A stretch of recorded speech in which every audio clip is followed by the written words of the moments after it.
with all my work on the Green Revolution, it became very clear that local seeds are not inferior. It's just that corporations would like to control the seed and have created this vocabulary of primitive seed and improved seed and elite cultivars and primitive cultivars, totally a cultural imposition.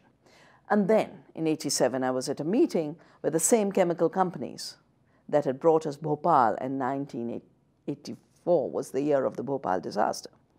They now wanted to control the seed through doing genetic engineering, claiming a patent, owning the seed, creating international laws. That's when I decided I would save seeds, and I started Navdanya.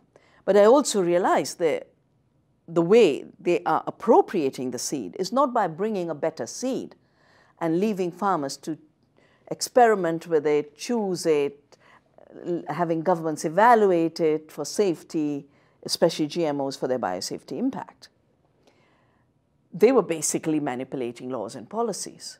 So while I realize it is an imperative to save the seeds, grow ecological agriculture, show that it's doable, train farmers. We've trained more than 700,000 farmers in these many years.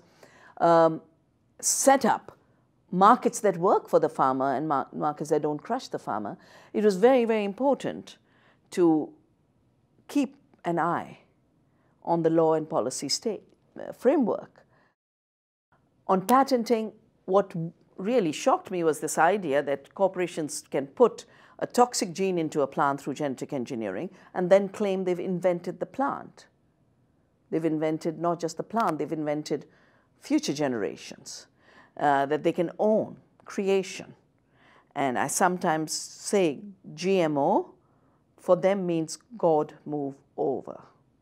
We will now take over, collect rents from the reproduction of life, and for me, it's an absolute ethical and epistemic and ecological outrage. So that's what drove me to save seeds.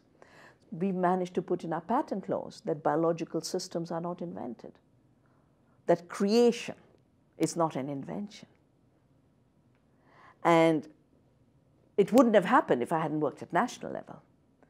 At global level, after all, the players we are dealing with that are destroying seed sovereignty and food sovereignty, the 5 global seed companies now and the 5 global trade companies, the seed companies and the Monsantos wrote the intellectual property laws of WTO. The Cargills wrote the agriculture trade laws. These are corporate monopoly laws. And every country is facing the impact. So I travel globally because I realize the issue of the farmer in India is the same issue of the farmer in Africa. So I will travel for solidarity to support the movements in Africa. Same issue for farmers of Canada. After all, you too have laws requiring compulsory registration that are on the table. Or United States, where the state of Vermont managed to get a labeling law for GMOs, and now they're being sued by the corporations on this new crazy ground that corporations are persons and human beings, and their ability to influence our decisions is their freedom of speech, that if people know what's in the food they're eating, then the freedom of speech of a corporation is being taken away. And so I'm there to help them.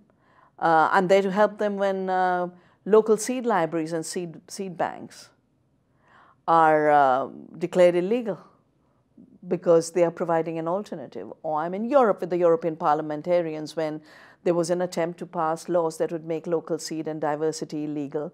And I worked with the parliamentarians, I made inputs, I did caravans.